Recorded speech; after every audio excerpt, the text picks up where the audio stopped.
What's going on, everybody? It's your boy Eric Taylor, Taylored2U Coaching, and I'm here to deliver. I said it was coming, and now it's finally here. Venus through the houses. All right, all 12 houses.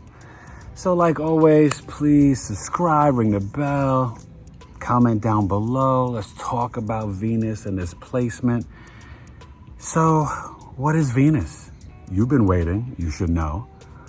But Venus is a beautiful planet, right? It's about relationships, partnership, marriage, security, stability, values, our five senses, material items, antiques, things we collect, speech, your throat, right?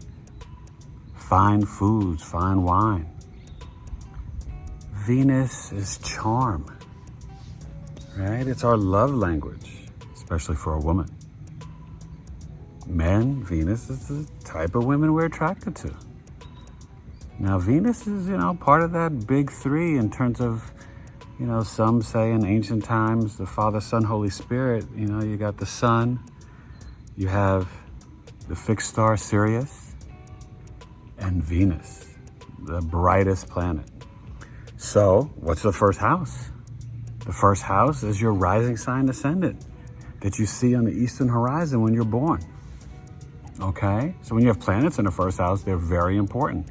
The sign of the first house will be your chart ruler.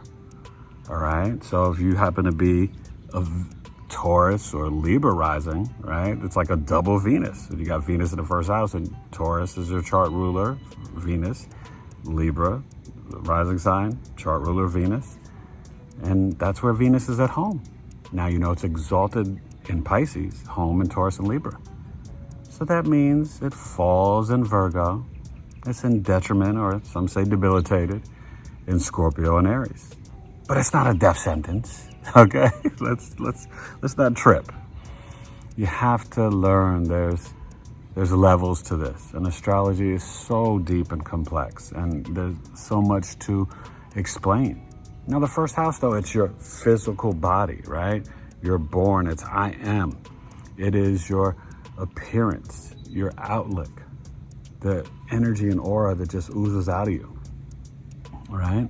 And so when you have Venus on the ascendant, you can have a very balanced body, like top and bottom, well proportioned.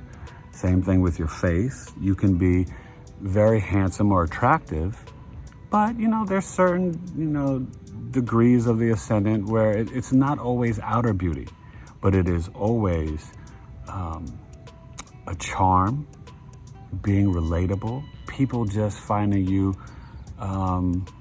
pleasant. People want to be around you. People will always approach you and just come talk to you, share their business with you. So it's not just the outer beauty. Now, yes, people with Venus on the ascendant, they can be drop dead handsome, gorgeous, but it's also that you can be an ideal for a person, because they just find you so fascinating and interesting, right? When you have Venus on the ascendant, you're going to be not just charming.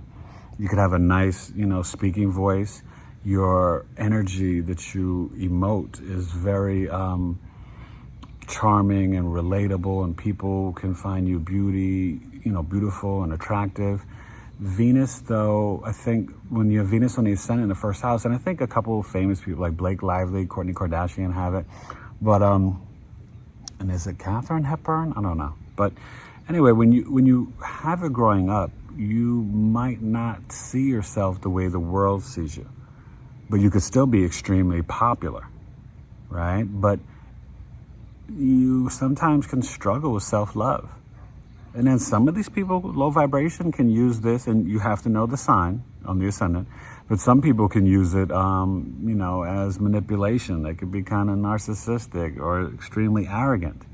And some, they might not even see their own beauty. It might take them 20, 30 years for the Mars and Sun and other planets to mature, Saturn return, for them to realize, you know what, I guess I am pretty or attractive.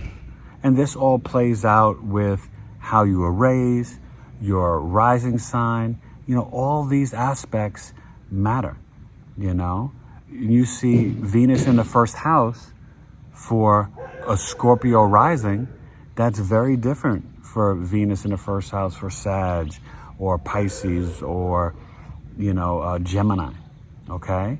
So this is why you hit me up to get your birth chart done, right, at Taylored2U Coaching@gmail.com.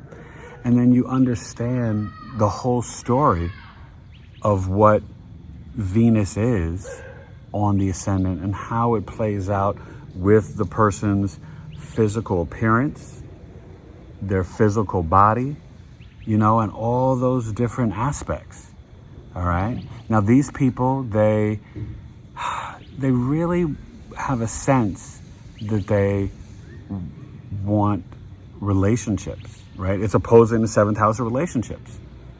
So when you have Venus in the first house, you're gonna really love to be in love, but love to be loved by others, right? You're going to want to be in a relationship and partnership, You're going to really want to connect with others. It makes sense, That's sort of the whole thing with Venus. But these people are good at manifesting relationships and money.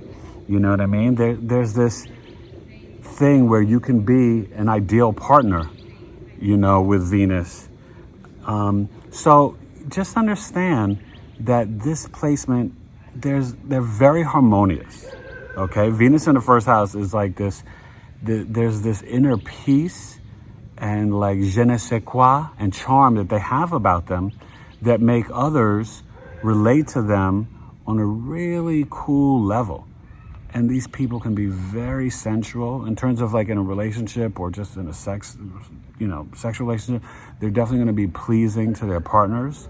They're going to want to please their partners. They have an aura about them that can be, very alluring to others. Okay. Now Venus in the first house could definitely give you a sweet tooth. All right. These people could have a serious sweet tooth, and they have to watch out. Low vibration, they can indulge in sweets and, beverages, whether it's wine or drugs, so you have to watch out with that. And it differs depending on the ascendant, right? You can have some issues if it's Venus in Scorpio or Venus in Aries. They can be more assertive and aggressive with sex or just, doing things and, going after making money and this and that. But I don't want you to think that Aries, Virgo, and Scorpio, it's all bad, because they can be extremely powerful and alluring. They can really manifest money. You know what I mean? So there's positive aspects with what we consider, or, the standard book would say that it's like, in its fall or detriment. Astrology is deeper than that, you guys. Okay? And this is just one placement. You have to know the whole chart. You don't know if you have Venus in the first and it's trining in the fifth house, I don't know, the sun or Saturn or, another planet that helps it. So overall, this is a good placement.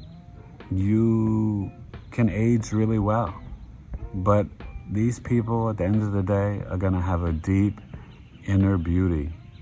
And once they really learn how to vibrate high and exist in pure and true self-love, they're great people to be around, and they know how to relate to others and be great listeners and help find and see the beauty in other people and lift other people up.